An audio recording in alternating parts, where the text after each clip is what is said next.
સંધાન all Gujarat integrated classroom સેટેલાઇટના માધ્યમથી જોડતી કડી એટલે સંધાન. નમસ્કાર વિદ્યાર્થી મિત્રો, સંધાન આયોજિત સમાજશાસ્ત્રીય વ્યાખ્યાન શૃંખલામાં આપ સૌનું હાર્દિક સ્વાગત કરું છું. વિદ્યાર્થી મિત્રો, આજે આપણે જે વિષય ઉપર વાત મૂકવાના છીએ તે છે ભારતીય સમાજમાં કુટુંબ. ખાસ કરીને ગુજરાત યુનિવર્સિટીમાં જે વિદ્યાર્થી મિત્રો અભ્યાસ કરે છે તેમાં કોર અને ઇલેક્ટિવ 112 નંબરનું જે પેપર છે જેનું ટાઇટલ છે ભારતીય સમાજમાં કુટુંબ. એ કુટુંબના પેપરમાં જે જુદા જુદા જે 4 યુનિટો છે તે પૈકી પ્રથમ જે યુનિટ છે કુટુંબ, તે વિશે આજે મિત્રો આપણે થોડી વાત કરીશું. કુટુંબ વિશેની જે આખી સમજ જે છે એ મિત્રો સામાન્ય રીતે આપણે સમાજશાસ્ત્રના પ્રારંભિક પરિચયની અંદર પણ આ કુટુંબ વિશે થોડાક આપણે અવગત થયેલા છીએ. અત્રે આપણે આ આખા પેપરની અંદર કુટુંબને એક સામાજિક સંસ્થા તરીકે એ સામાન્ય રીતે આપણે જોતા હોઈએ છીએ. કુટુંબ એ માનવ સમાજની પાયાગત સંસ્થા છે. આપણે સૌ જાણીએ છીએ તેમ કે માનવીનું જે જીવન જે છે સમગ્ર એ તેના સંસ્થાકીય માળખાઓમાં જીવાતું હોય છે. પ્રત્યેક વ્યક્તિ એ પોતાના જીવનકાળ દરમિયાન જુદી જુદી સંસ્થાઓ અને એની જે જરૂરિયાતો છે એની પરિપૂર્તિ અર્થે જ એ જીવતો હોય છે.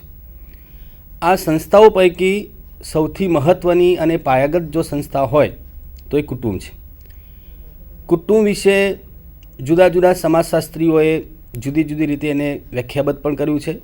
સમાજશાસ્ત્રની અંદર કુટુંબ અંગેના જુદા જુદા જે અભ્યાસો થયા છે તેને આધારે જો આપણે સમજીએ તો કુટુંબ સંસ્થા જે છે એનો ઉદ્ભવ કયા સંજોગોમાં અને કઈ રીતે થવા પામ્યો એ મિત્રો આપણે જો જોઈએ તો કોઈપણ સંસ્થાના સર્જન પાછળ કોઈ ચોક્કસ પ્રકારના કારણો જવાબદાર છે. કારણ કે સામાન્ય રીતે સંસ્થા જે છે એ માનવ સમાજ અને એની જે જરૂરિયાત છે એ જરૂરિયાતની પરિપૂર્તિ અર્થે એ સામૂહિક પ્રયત્નને અર્થે ઉત્પન્ન થયેલી હોય છે. કુટુંબ સંસ્થા જે છે એ સામાન્ય રીતે એમ કહી શકીએ કે વ્યક્તિની જે જાતીય કામનાની પરિપૂર્તિ, એ ઉપરાંત જેને કહી શકાય કે વંશવૃદ્ધિ, સંતતિ, પ્રેમ, ઉછેર અને સંભાળની ભાવનામાંથી એ આખી વ્યવસ્થા ઊભી થઈ છે. સાર્વત્રિકતાના સંદર્ભમાં જો કહીએ તો કુટુંબ સંસ્થા એક સાર્વત્રિક સંસ્થા છે. એના માટે આપણે કહીએ છીએ કે કુટુંબ એ સાર્વત્રિક સામાજિક રચના છે. સાર્વત્રિક સામાજિક રચનાનો અર્થ માત્ર મિત્રો એટલો થાય કે આ સંસ્થા એ પ્રત્યેક સમાજનું એક અદ્વિતીય લક્ષણ છે. એ આદિમ સમાજ હોય, ગ્રામીણ સમાજ હોય કે શહેરી સમાજ હોય, કોઈપણ સમાજ વ્યવસ્થાની અંદર એ કુટુંબ સંસ્થા આપણને જોવા મળે છે. એનો મતલબ જ એ થાય છે કે કુટુંબ સંસ્થા એ માનવ સમાજની મહત્ત્વની કહી શકાય તેવી પ્રજનન અને બાળ ઉછેરની જે જરૂરિયાતો છે એ જરૂરિયાતોની પરિપૂર્તિ કરે છે. અને તે અર્થમાં પ્રત્યેક સમાજમાં આ સંસ્થા આપણને અનિવાર્યપણે જોવા મળે છે. કુટુંબ સંસ્થાનું હોવું જ એ અર્થ નીકળે છે કે સમાજનું હોવું. કુટુંબ વિના આપણે સમાજની કલ્પના પણ કરી શકીએ નહીં. એટલે એ અર્થમાં સામાજિક જે વ્યવસ્થા છે એ સામાજિક વ્યવસ્થામાં કુટુંબનું એક અદ્વિતીય સ્થાન છે. ઉદ્ભવના સંદર્ભમાં મિત્રો જો આપણે કહીએ તો માનવીની કેટલીક જે વૃત્તિઓ છે એ વૃત્તિઓ, ઈચ્છાઓ અને આવશ્યકતાઓમાંથી એ કુટુંબ સંસ્થા નિર્માણ પામી છે. એટલે સામાન્ય રીતે એવું કહી શકાય કે માનવીની જે કેટલીક જરૂરિયાતો છે એ જરૂરિયાતોના સંદર્ભે એ કુટુંબ સંસ્થા નિર્માણ પામી છે. કુટુંબ ઉત્પત્તિ અંગેના જુદા જુદા જે સિદ્ધાંતો છે એ સિદ્ધાંતો પણ આ બાબતની પુષ્ટિ કરે છે કે ભાઈ કોઈપણ માનવીની જે જરૂરિયાતો છે એ જરૂરિયાતોના અર્થે જ એ જે તે સંસ્થા નિર્માણ પામતી હોય છે. એવું જ આ કુટુંબ સંસ્થા માટે પણ આપણને જોવા મળે છે. સમાજની અંદર કુટુંબ જે છે એનું કેન્દ્રવર્તી સ્થાન છે. જેમ કે લગ્ન સંસ્થા છે, શિક્ષણ સંસ્થા છે, અર્થ છે, ધર્મ છે, આ જુદી જુદી જે સંસ્થાઓ છે એ સંસ્થાઓનું પણ પોતપોતાનું મહત્ત્વ છે. કારણ કે માનવીની કોઈ એક જરૂરિયાત નથી, અનેકવિધ જરૂરિયાતો છે અને અનેકવિધ જરૂરિયાતોની પરિપૂર્તિ અર્થે જુદી જુદી સંસ્થાઓ એ આપણને જોવા મળે છે. જેમ કે શિક્ષણની જરૂરિયાત જે છે એ શિક્ષણ સંસ્થા વડે આપણે પૂર્ણ કરીએ છીએ. લગ્ન સંસ્થા જે છે એ રીતે અર્થ સંસ્થા છે. તો જુદા જુદા પ્રકારની જે સંસ્થાઓ છે એ સંસ્થાઓ માનવીની જુદી જુદી જરૂરિયાતો સાથે જોડાયેલી છે. બીજું એક પણ બાબતની આપણે સ્પષ્ટ કરી લેવું જોઈએ કે આ જે કંઈ સંસ્થાઓ છે એ સંસ્થાઓ વચ્ચે એક પ્રકારનું ઓવરલેપિંગ પણ છે. વર્તમાન જે પરિદૃશ્યમાં આપણે જોઈએ તો જે કંઈ પરિવર્તન આપણને જોવા મળે છે તો પ્રત્યેક સંસ્થામાં વત્તા ઓછા પ્રમાણમાં આપણને પરિવર્તન જોવા મળે છે. ભૂતકાળની અંદર અથવા પરંપરાગત જે સમાજ વ્યવસ્થા હતી એ સમાજ વ્યવસ્થાની અંદર કૌટુંબિક વ્યવસ્થા વડે જે કંઈ કાર્યો અથવા તો જે જરૂરિયાતોનો સંતોષ થતો હતો એ નવી વ્યવસ્થામાં પરિવર્તનની આ જે ગતિવિધિમાં એ અન્ય સંસ્થા વડે પણ આપણે જરૂરિયાતો સંતોષાતી હોય એવું આપણને જોવા મળે છે. સામાન્ય રીતે એમાં કહી શકીએ જેમ કે શિક્ષણની વાત જો આપણે કરીએ તો આજે શિક્ષણ સંસ્થાએ કુટુંબ સંસ્થાની કેટલીક જરૂરિયાતો જે છે અથવા તો એને જે કાર્યો છે એ કાર્યો આજે એક દૃષ્ટિએ આપણે જોઈએ તો એ શિક્ષણ સંસ્થા નિભાવે છે.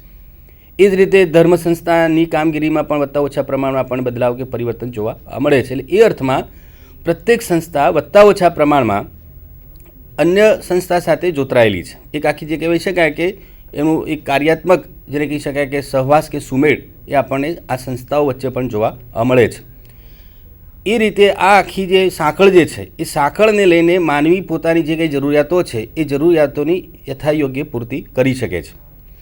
તેમ છતાં પણ એમ આપણે કહી શકીએ કે અન્ય સંસ્થાઓ હોવા છતાં પણ કુટુંબ સંસ્થાનું જે સ્થાન જે છે એ સ્થાન અન્ય સંસ્થાઓ કરતાં વિશેષ છે, અદ્વિતીય છે. એ એટલા માટે છે કે કુટુંબ એ માનવ સમાજની પાયાગત જે જરૂરિયાત છે એ જરૂરિયાત સાથે એ જોતરાયેલી છે. કુટુંબના અર્થ વિશે મિત્રો આપણે જો જોઈએ તો જુદા જુદા સમાજશાસ્ત્રીઓએ એ કુટુંબની જુદી જુદી રીતે વિભાવના આપી છે. સૌપ્રથમ કુટુંબની જે સામાન્ય પરિભાષા જો આપણે જોઈએ તો કુટુંબ એ સગપણ સંબંધ જૂથ છે, પતિ પત્ની વચ્ચે જોડાણનો સંબંધ છે અને મા બાપ તથા સંતાનો વચ્ચે લોહીનો સંબંધ છે. અને એ રીતે ભાઈ બહેન અને લોહીનો સંબંધ એ કુટુંબમાં આપણને જોવા મળે છે. એટલે એ અર્થમાં આમ કહીએ કે કુટુંબ એ લોહીના સંબંધો સાથે જોડાયેલું છે.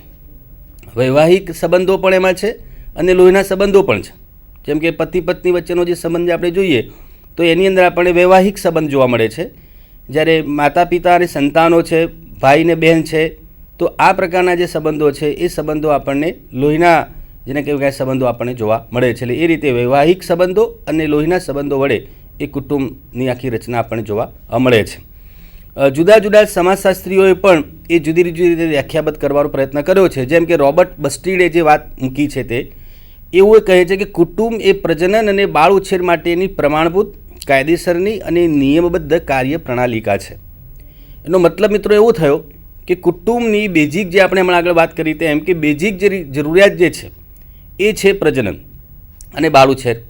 આ બંને કાર્યો વડે કોઈપણ સમાજ પોતાનું જે સાતત્ય જે છે એ ટકાવી રાખે છે. કારણ કે સમાજની અંદર આ નવી વસ્તીની ભરતીની પ્રક્રિયા જો ન થાય તો કોઈ એક સમાજનું જે સાતત્ય જે છે એ ટકી શકે નહીં. એટલે કોઈ એક સમાજને કાયમી જેને કહી શકાય એ કાયમી કરવા માટે આ બે બાબતો જે છે એ જરૂરિયાતો એ પૂર્ણ કરવી જરૂરી છે.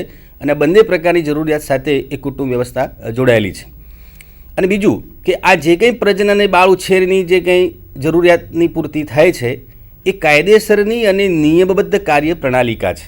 એટલે આ બંને બાબતને સમાજની માન્યતા પ્રદાન થયેલી છે. કારણ કે આપણે જોઈએ છીએ કે આ પ્રજનન અને બાળ ઉછેરની સમાજ માન્યતા ન હોય તો એ જે કહી શકાય કે સમાજ વાતને સ્વીકારતો નથી. એટલે પ્રજનન અને બાળ ઉછેરની આખી જે વ્યવસ્થા જે છે એ કાયદેસરની અને નિયમબદ્ધ કાર્ય પ્રણાલિકા છે. એ જ રીતે યંગ અને મેક એ જે વાત કરે છે તે પ્રમાણે કે કુટુંબ એ લગ્ન, લોહી કે દત્તક દ્વારા સંબંધિત બે કે વધુ વ્યક્તિઓનું બનેલું અને સહનિવાસ કરતું જૂથ છે. એટલે એમાં લગ્ન વિષયક બાબતો પણ જોવા મળે છે. જેમાં આપણે વાત કરી કે ભાઈ પતિ અને પત્ની વચ્ચેના જે સંબંધો છે એને તમે વૈવાહિક સંબંધોની અંદર મૂકી શકો.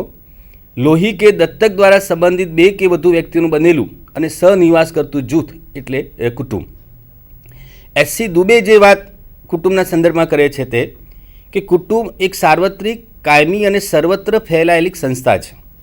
કુટુંબ સંસ્થા સામાજિક રીતે સ્વીકૃત જાતીય સંબંધો અને પ્રજોત્પાદન, સમાન રહેઠાણ, ઘરેલું સેવાઓ તથા આર્થિક સહકારની લાક્ષણિકતાઓ ધરાવે છે. એટલે વિશેષ થોડીક વાત દુબેજીએ થોડીક વાત વિશેષ મૂકી છે કે એમણે એવું કહ્યું છે કે જાતીય સંબંધો અને પ્રજોત્પાદન ઉપરાંત સમાન રહેઠાણ, ઘરેલું સેવાઓ તથા આર્થિક સહકારની લાક્ષણિકતાઓ પણ એ રીતે કુટુંબ આર્થિક જે જરૂરિયાતો છે એ જરૂરિયાતોનો પણ સંતોષ એ આપણને આપે છે. એટલે આ રીતે જુદા જુદા સમાજશાસ્ત્રીઓએ એ કુટુંબને જુદી જુદી રીતે વ્યાખ્યાબદ્ધ કરવાનો પ્રયત્ન કર્યો છે. હવે આ વ્યાખ્યાઓને આધારે આપણે કુટુંબની જેને કહી શકાય કે એક સંસ્થા તરીકે જો જોવી હોય, અને અહીંયા આપણે આખી જે વાત જે મૂકી રહ્યા છીએ તે કુટુંબને એક સામાજિક સંસ્થા તરીકે મિત્રો આપણે જોવાનો પ્રયત્ન કરીએ છીએ. કારણ કે કુટુંબ હમણાં જ આગળ જે વાત મૂકી તે પ્રમાણે કે ભાઈ માનવીની જે જરૂરિયાતો છે એ જરૂરિયાતો સાથે સીધો કુટુંબનો સંબંધ જોવા મળે છે. તો એક સામાજિક સંસ્થા તરીકે કુટુંબ કઈ કઈ જરૂરિયાતો એ માનવ સમાજની કે વ્યક્તિની એ પૂર્ણ કરે છે, તો એમાં બે વાત આપણે મૂકી શકીએ. એક તો કુટુંબ સમાજ માટે શું કામગીરી અથવા શું કાર્યો કરે છે, અથવા સમાજની એવી કઈ જરૂરિયાતો છે કે જેને લઈને આપણે કુટુંબને આની પાયાગત સંસ્થા તરીકે ઓળખીએ છીએ. તો સમાજ માટે જે કામગીરી કુટુંબ કરી રહ્યું છે, તો પહેલું જે એનું કાર્ય જે છે તો આવે છે નવી વસ્તીની ભરતીનું કાર્ય. કારણ કે કોઈ એક સમાજ ટકી રહે છે તો આ માનવ સાંકળને લઈને, કારણ કે સાતત્ય એ આની સાથે જોતરાયેલું છે. જે કોઈ આવે છે એને માની લો કે એ આખી વાત જે છે અમરપાટો લઈને તો કોઈ આવતું નથી. એટલે માની લો કે આ આખી વાત જે છે વસ્તીની, તો એ વસ્તીની ભરતીનું જે કાર્ય જે છે, હમણાં જ વાત કરી કે પ્રજનન અને બાળ ઉછેર વડે એ કુટુંબ એ સમાજમાં નવી વસ્તીની ભરતી એ કરવાનું કાર્ય કરે છે. અને તે વડે કોઈ એક સમાજ એ પોતાનું અસ્તિત્વ કે પોતાનું જે સાતત્ય જે છે એ કાયમ કરી શકે છે. બીજું જે કાર્ય છે તે જાતીય વૃત્તિનું નિયંત્રણ, કે કુટુંબ પોતાના સામાજિક ધોરણો અને મૂલ્યો વડે માનવીની આ જાતીય વૃત્તિ જે છે એનું નિયંત્રણ કરે છે. કારણ કે આ એક માનવીની જરૂરિયાત છે અને આ જરૂરિયાતની પરિપૂર્તિ પણ કુટુંબ પોતાના સામાજિક અને સાંસ્કૃતિક ધોરણો અને મૂલ્યો વડે એ પૂર્ણ કરે છે. એ અર્થમાં સમાજનું એક આ મહત્ત્વનું કાર્ય અથવા મહત્ત્વની જે જરૂરિયાત જે છે એ જરૂરિયાત પણ કુટુંબ એ પૂર્ણ કરે છે. ત્રીજી જે મહત્ત્વની જે જરૂરિયાત જે છે તે સમાજના સભ્યોનું ભરણ પોષણ. કારણ કે જન્મ અને ઉછેર આ બંને બાબત કુટુંબ સાથે જોડાયેલી છે. કોઈ એક બાળક જન્મે છે તો એનું જન્મતાની સાથે જ બીજી જરૂરિયાત શરૂ થઈ જાય છે, એની રીતે ભરણ પોષણ. તો આ ભરણ પોષણની આખી જે જવાબદારી જે છે અથવા કાર્ય જે છે એ સંપૂર્ણપણે આપણને કુટુંબ કરતું જોવા મળે છે. એટલે બાળકનો ઉછેર, એની જે કંઈ અન્ય જે જરૂરિયાતો છે એ જરૂરિયાતોની અંદર આપણે શિક્ષણની પણ વાત મૂકી શકીએ, એના પોષણની પણ વાત મૂકી શકીએ. એટલે જ્યાં સુધી ને આપણી ભારતીય પરંપરામાં તો બાળક પોતાની રીતે પગભર ન થાય ત્યાં સુધી કુટુંબ એ પોતાનું જે કંઈ છે જરૂરિયાત એ સંતોષતી હોય છે. એટલે એ અર્થમાં જે કંઈ સભ્યો છે એ સભ્યોને યોગ્ય માળખામાં જ્યાં સુધી ન બંધબેસતા થાય ત્યાં સુધી સંપૂર્ણપણે જેને કહી શકાય કુટુંબ એ આ જવાબદારી નિભાવતું હોય છે. એ પછીનું જે કાર્ય કુટુંબ કરે છે તે સંસ્કૃતિનું હસ્તાંતર. સંસ્કૃતિના હસ્તાંતરના સંદર્ભમાં કહી શકીએ કે ભાઈ એક જૂની પેઢી નવી પેઢીને એક સામાજિક વારસાનું હસ્તાંતર કરે છે, કે પોતાનું જે કલ્ચર જે છે, પોતાની જે સંસ્કૃતિ જે છે એ હેન્ડઓવર કરે છે. અને એ રીતે સમાજ પોતાનું, એટલે આપણે કહીએ છીએ ભાઈ સમાજ જે છે એક વહેતું આવતું ને વહેતું રહેતું ઝરણું છે. તો આ વહેતું રહેતું ઝરણું કેવી રીતે બની શકે? તો આ સંસ્કૃતિના હસ્તાંતરને લઈને એમાં મૂલ્યો, માન્યતાઓ, વિચારસરણી, આ દરેક બાબતે સંસ્કૃતિના જે કંઈ તત્વો છે એ તત્વો જૂની પેઢી એ નવી પેઢીને વારસામાં આપે છે. અને એ રીતે કોઈ એક સમાજ એ પોતાનું જે સાતત્ય જે છે એ ટકાવી રાખતું હોય છે. એ પછીનું જે કાર્ય કુટુંબ સમાજ માટે કરે છે તે સામાજિક દરજ્જાનું પ્રદાન. કુટુંબ પોતાના સમાજના જે સભ્યો છે એ સભ્યોને સામાજિક દરજ્જાનું પણ પ્રદાન કરે છે. આપણે સામાજિક દરજ્જાની જ્યારે વાત કરતા હોઈએ છીએ ત્યારે એની અંદર સામાન્ય રીતે બે પ્રકારના જે દરજ્જાઓ છે, એક અર્પિત અને પ્રાપ્ત. અર્પિત દરજ્જો એટલે કે બાળકને જન્મતાની સાથે જ કેટલાક દરજ્જાઓ જે મળે છે કે જેમાં વ્યક્તિની પસંદગી, પ્રયત્ન, ઈચ્છા આ નથી હોતું, માત્ર જન્મતાની સાથે જ એને કેટલાક દરજ્જાઓ પ્રદાન થતા હોય છે. તો કુટુંબ આ પ્રકારના જેને કહી શકાય કે આપણને દરજ્જાઓ આપે છે. એટલે જે કંઈ અર્પિત દરજ્જાઓ છે એ દરજ્જાઓ વડે આપણે સમાજમાં ચોક્કસ પ્રકારનું આપણે સ્થાન પ્રાપ્ત કરીએ છીએ. એટલે એ દરજ્જા પ્રાપ્તિની આખી જે વાત જે છે એ પણ કુટુંબ સાથે સીધી રીતે જોડાયેલી છે. માત્ર દરજ્જા પ્રાપ્તિની સાથે સાથે કુટુંબ વ્યક્તિની જે દરજ્જાની સાથે જે ભૂમિકા જે જોડાયેલી છે, ભૂમિકા ભજવણીની આખી જે વાત છે કે પિતા તરીકે, પત્ની તરીકે, એ રીતે પતિ તરીકે, ભાઈ તરીકે, બહેન તરીકે, દાદા દાદી, કાકા કાકી, આ જે કંઈ દરજ્જાઓ છે એ દરજ્જાઓની સાથે દરેક વ્યક્તિની જે ભૂમિકા જોડાયેલી છે તે ભૂમિકા ભજવણી અથવા ભૂમિકા જેને કહી શકાય સજ્જતાની આખી સમજ એ પણ આપણને કુટુંબ વડે પ્રાપ્ત થાય છે. કઈ વ્યક્તિની કઈ કામગીરી છે સમાજમાં, કુટુંબમાં, અડોશ પડોશમાં, એની શું જવાબદારી છે, વર્તન વ્યવહાર શું છે, આ આખી જે પાયાગત જેને કહી શકાય સમજ જે છે એ આપણને કુટુંબ વડે પ્રાપ્ત થાય છે. અને એટલા માટે આપણે એને કુટુંબ માટે જે શબ્દ વાપરીએ છીએ કે family is a nursery of human nature, એટલે માનવ સ્વભાવ અથવા માનવ પ્રકૃતિનું જ આખું જે ઘડતર જે છે એ ઘડતરમાં આ કુટુંબની એક એજન્સીનો બહુ મોટો ફાળો આપણને જોવા મળે છે. એટલે દરજ્જાની જે આખી પ્રાપ્તિ અને એની સાથે ભૂમિકાનો આખો જે સંબંધ જે છે એ આખી સમજ આપણને કુટુંબ વડે પ્રાપ્ત થતો હોય છે. આ વાત આપણે કરી કે ભાઈ સમાજ માટે કુટુંબની શું કામગીરી છે. સમાજની સાથોસાથ કુટુંબ સંસ્થા વ્યક્તિ માટે પણ કેટલાક મહત્ત્વના કાર્યો કરે છે અથવા તો વ્યક્તિની કેટલીક જે જરૂરિયાતો છે એ જરૂરિયાતો એ કુટુંબ સંસ્થા એ પૂરી પાડે છે. વ્યક્તિ માટે કુટુંબની શું કામગીરી છે એ જો આપણે મિત્રો જોઈએ તો પહેલું જ આવે છે જીવન અને અસ્તિત્વ. આપણું હોવું એ જ કુટુંબ સાથે સીધી રીતે જોડાયેલું છે.